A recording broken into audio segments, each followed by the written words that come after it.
زاویہ ایک بہت ہی مشہور کتاب جو اشفاق احمد نے لکھی تھی۔ پہلا سبق بحروب۔ یہ ایک بھری برسات کا ذکر ہے۔ آسمان سے ڈھیروں پانی برس رہا تھا اور میری کیفیت اس طرح تھی کہ جیسے میرے دل کے اندر بارش ہو رہی ہے۔ کچھ ایسا ہی بستی کے اوپر بھی برس رہا تھا۔ میں تھوڑا سا زخم خوردہ تھا۔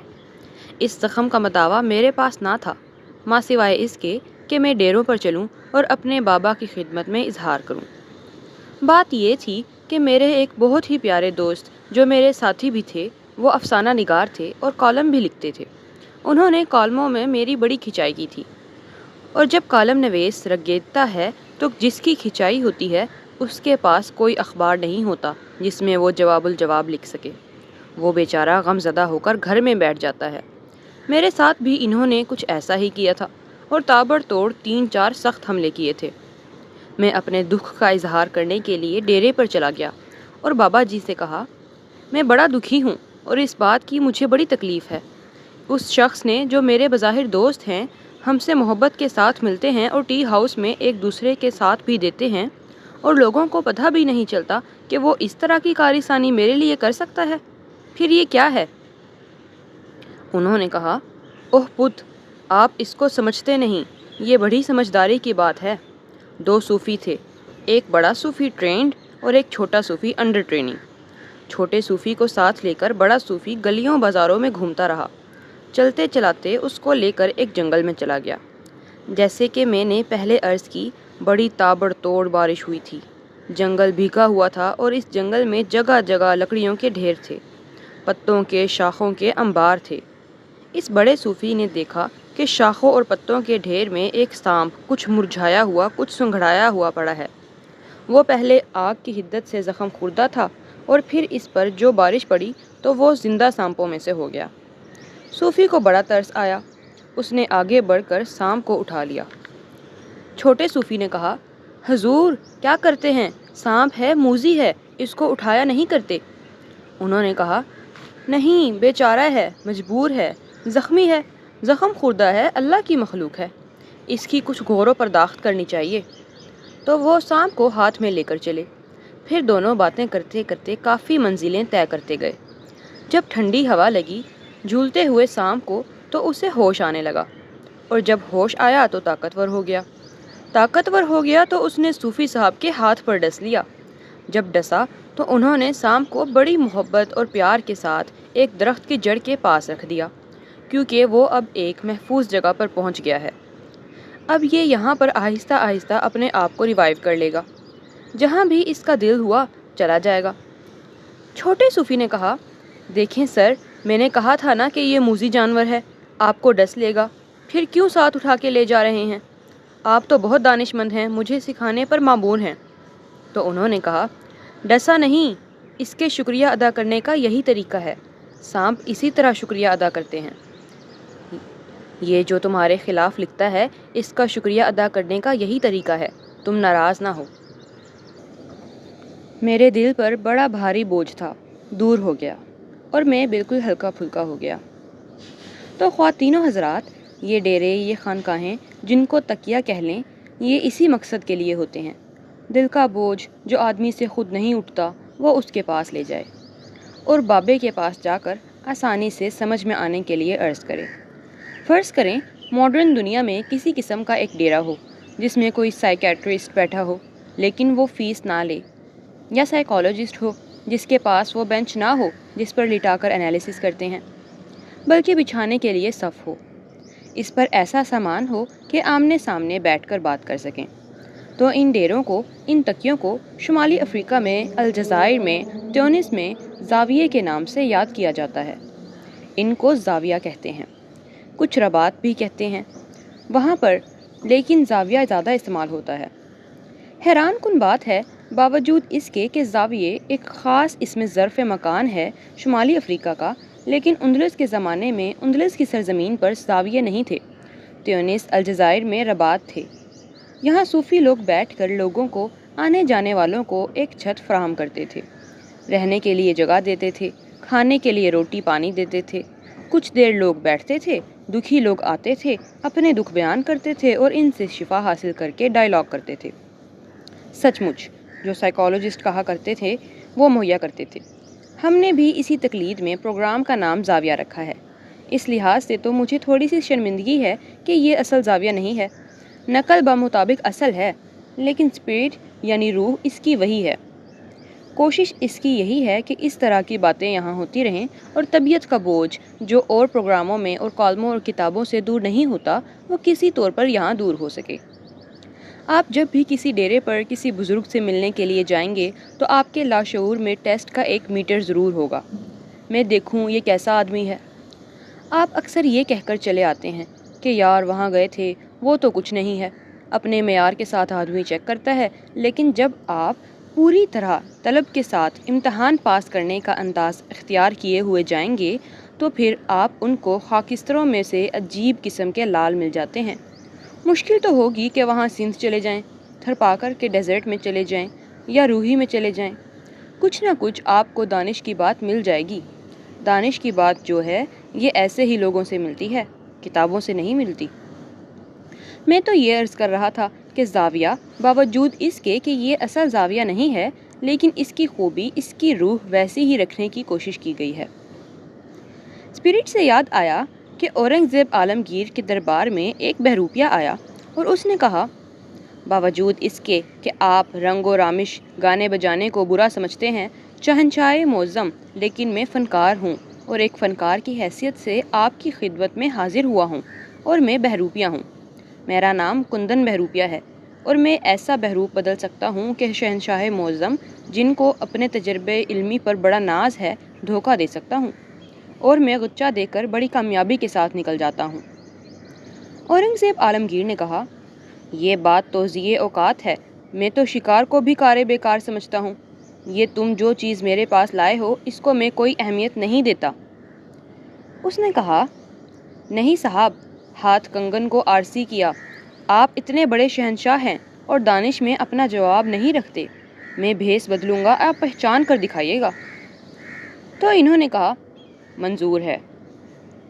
اس نے کہا، حضور آپ وقت کے شہنشاہ ہیں، اگر تو آپ نے مجھے پہچان لیا تو میں آپ کا دینے دار ہوں، لیکن اگر آپ مجھے پہچان نہ سکے اور میں نے اپنا بھیس بدلا تو میں آپ سے 500 روپیہ لوں گا۔ ظاہر ہے اس وقت 500 بہت ہوں گے۔ شہنشاہ نے کہا، ٹھیک ہے، 500 میرے لیے کچھ نہیں ہے، منظور ہے، جاؤ۔ تو وہ شرط طے کر کے چلا گیا اور پھر سوچنے لگا۔ گھر جا کر بھی پریشان ہوا کہ میں شیخی میں ایسی شرط بد کر آیا ہوں، میں کون سا ایسا روپ بدلوں کہ بادشاہ کو پتہ ہی نہ چلے۔ پھرتا پھراتا تحقیق و تفتیش کرتا رہا، لوگوں سے پتہ چلا اورنگزیب عالمگیر ساؤتھ انڈیا میں مرہٹوں پر اور برہمنی سلطنتوں پر اکثر حملے کیا کرتا تھا۔ انہوں نے کہا، یہ سال چھوڑ کر اگلے سال پھر ان پر حملہ کرے گا۔ یہ خبر بہروپیے کو جو وقائے نگار تھے انہوں نے بتائی۔ اس نے کہا، ٹھیک ہے۔ چنانچہ وہ یہاں سے باپیادہ سفر کرتا ہوا اس مقام پر پہنچ گیا جہاں بہمنی سلطنتیں تھیں۔ وہاں جا کر اس نے ایک بزرگ کا روپ دھارا، داڑھی بڑھا لی، سبز کپڑے پہن لیے، بڑے بڑے منکے گلے میں ڈال لیے اور اللہ کی یاد میں ایسا مستغرق ہوا کہ بڑی دیر تک، بہت دور تک لوگوں کو اپنے اس سحر میں مبتلا کرتا رہا۔ ارد گرد کے لوگ جو تھے بابا پیر کی محبت میں گرفتار ہو گئے، لوگ آنے لگے اور طرح طرح کے چڑھاوے چڑھانے لگے، جیسا کہ ہمارے ہاں کا رواج ہے۔ دور دور تک اس کا نام آنے لگا، لیکن وہ بڑی استقامت کے ساتھ سال بھر اسی ریاضت میں مصروف رہا جو بزرگ کیا کرتے ہیں۔ ایک سال کے بعد جب اپنا لاؤ لشکر لے کر اورنگزیب عالمگیر ساؤتھ انڈیا پہنچا اور پڑاؤ ڈالا تو تھوڑا سا خوفزدہ تھا، اور جب اس نے مرہٹوں کے پیشوا پر حملہ کیا تو وہ اتنی مضبوطی کے ساتھ قلعہ بند تھے کہ اس کی فوجیں توڑ نہ سکیں۔ پریشانی کا عالم ہو گیا اور یقین ہو گیا کہ شاید اس کو ناکام لوٹنا پڑے اور اس کی حکومت پر برا اثر پڑے۔ چنانچہ لوگوں نے کہا، یہاں ایک درویش ولی اللہ رہتے ہیں درخت کے نیچے، آپ ان کی خدمت میں حاضر ہوں اور ان سے جا کر ڈسکس کریں، پھر دعا کریں اور پھر ٹوٹ پڑیں۔ شہنشاہ پریشان تھا، بیچارہ بھاگا بھاگا گیا ان کے پاس، سلام کیا اور کہا، حضور میں آپ کی خدمت میں ذرا انہوں نے کہا، ہم فقیر آدمی ہیں، ہمیں ایسی چیزوں سے کیا لینا دینا؟ شہنشاہ نے کہا، نہیں، عالم اسلام پر بڑا مشکل وقت ہے، جیسے انسان بہانہ کیا کرتا ہے۔ آپ ہماری مدد کریں، میں کل اس قلعے پر حملہ کرنا چاہتا ہوں۔ تو فقیر نے فرمایا، نہیں، کل نہیں، پرسوں کریں، اور پرسوں بعد نماز ظہر۔ اورنگزیب نے کہا، جی بہت اچھا۔ چنانچہ اس نے بعد نماز ظہر جو حملہ کیا اور ایسا زور کا کیا اور جذبے سے کیا، اور پیچھے فقیر کی دعا تھی، اور ایسی دعا کہ وہ قلعہ ٹوٹ گیا اور فتح ہو گئی۔ مفتوح جو تھے وہ پاؤں پڑ گئے۔ بادشاہ مرہٹوں کے پیشوا پر فتح مند کامران ہونے کے بعد سیدھا درویش کی خدمت میں حاضر ہوا۔ باوجود کہ وہ ٹوپیاں سیکھے اور قرآن لکھ کر گزارا کرتا تھا، لیکن سبز رنگ کا بڑا سا امامہ پہنتا تھا، بڑے زمرد اور جواہر لگے ہوئے تھے۔ اس نے جا کر امامہ اتارا اور کھڑا ہو گیا، دست بستہ کہ حضور یہ سب کچھ آپ ہی کی بدولت ہوا ہے۔ اس نے کہا، نہیں، جو کچھ کیا اللہ نے کیا ہے۔ انہوں نے کہا کہ آپ کی خدمت میں کچھ پیش کرنا چاہتا ہوں حضور۔ درویش نے کہا، نہیں، ہم فقیر لوگ ہیں۔ بادشاہ نے کہا، 2 پرگنے کی معافی، 2 بڑے قصبے، اتنے بڑے جتنے آپ کے اوکاڑا اور پتوں کی ہیں، وہ ان کو دیتا ہوں، اور زمین اور آئندہ 5-7 پشتوں کے لیے ہر طرح کی معافی ہے۔ بزرگ نے کہا، بابا یہ ہمارے کس کام کی ہیں ساری چیزیں، ہم تو فقیر لوگ ہیں، تیری بڑی مہربانی۔ اورنگزیب نے بڑا زور لگایا، لیکن وہ نہیں مانا، اور بادشاہ مایوس ہو کر واپس آ گیا۔ اس نے اپنے تخت کے اوپر مطمئن ہو کر ایک نیا فرمان جاری کیا۔ جب شہنشاہ فرمان جاری کر رہا تھا، عین اسی وقت کندن بہروپیہ اسی طرح منقے پہنے آیا۔ شہنشاہ نے کہا، حضور آپ یہاں کیوں تشریف لائے؟ آپ مجھے حکم دے دیتے، میں آپ کی خدمت میں حاضر ہوتا۔ کندن نے کہا، نہیں شہنشاہ معظم، اب یہ ہمارا فرض تھا، ہم آپ کی خدمت میں حاضر ہوتے۔ تو جناب عالی، میں کندن بہروپیہ ہوں، میرے 500 روپے مجھے عنایت فرمائیں۔ بادشاہ نے کہا، تم ہو وہ؟ اس نے کہا، ہاں وہی ہوں جو آج سے 1.5 برس پہلے آپ سے وعدہ کر کے گیا تھا۔ اورنگزیب نے کہا، مجھے 500 روپیہ دینے میں تو کوئی اعتراض نہیں ہے، میں آپ سے یہ پوچھتا ہوں، جب میں آپ کو 2 پرگنے اور 2 قصبے کی معافی دی، جب آپ کے نام اتنی زمین کر دی، جب میں نے آپ کی 7 پشتوں کو یہ رعایت دی کہ اس میری مملکت میں جہاں چاہیں جس طرح چاہیں رہیں، آپ نے اس وقت کیوں انکار کر دیا؟ یہ 500 روپے تو کچھ بھی نہیں ہیں۔ اس نے کہا، حضور بات یہ ہے کہ جن کا روپ دھارا ہے ان کی عزت مقصود تھی، وہ سچے لوگ ہیں، ہم جھوٹے لوگ ہیں۔ یہ میں نہیں کر سکتا تھا کہ روپ سچوں کا دھاروں اور پھر بے ایمانی کروں۔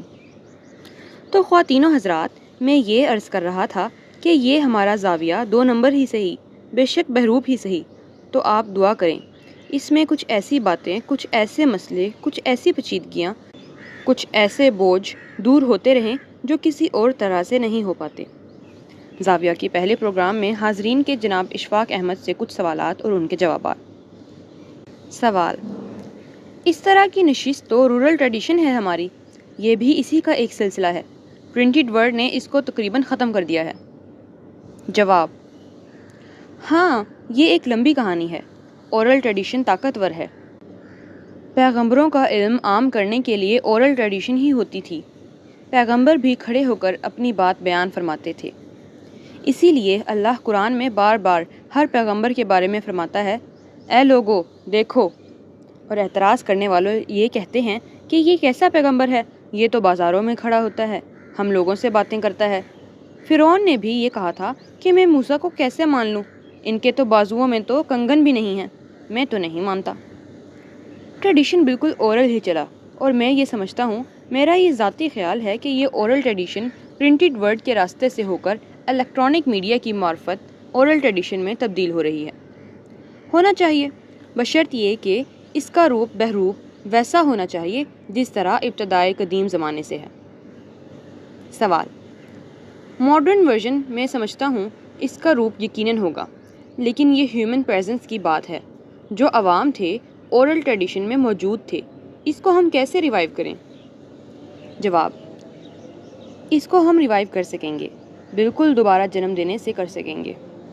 جہاں انسان انسان سے ملے گا، انسان انسان سے بات کرے گا، ورنہ ہم اپنی ہر سوچ کو ریئلائز کرتے ہی رہ جائیں گے۔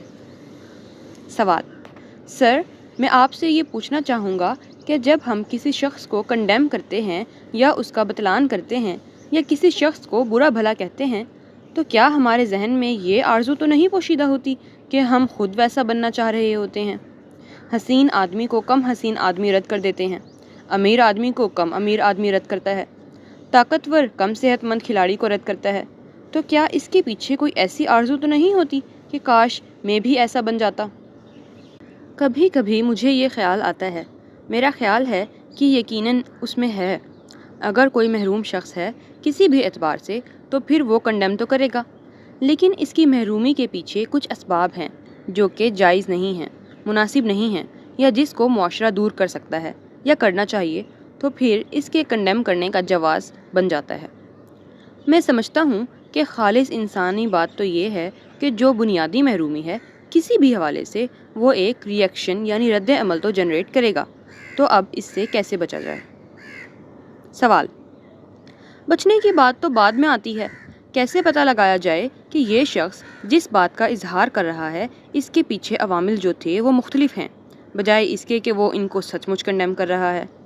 ان کے پیچھے یہ آرزو ہے کہ میں بھی ایسا ہوتا جب اس مقام پر بندہ چلا جاتا ہے۔ اس مقام کی ایک ضرورت ہوتی ہے، ویسے ایکٹ نہیں کرے گا، وہ دوسرے نیچے اتار دیں گے۔ جو بندہ غریب ہوتا ہے ویسا کام نہیں کرے گا تو وہ بالکل ختم ہو جائے گا۔ جب بندہ امیر ہوتا ہے، اس کے پاس پیسہ آتا ہے، دولت آتی ہے، ویسا بیہیو نہیں کرے گا تو لوگ اس سے دولت چھین لیں گے۔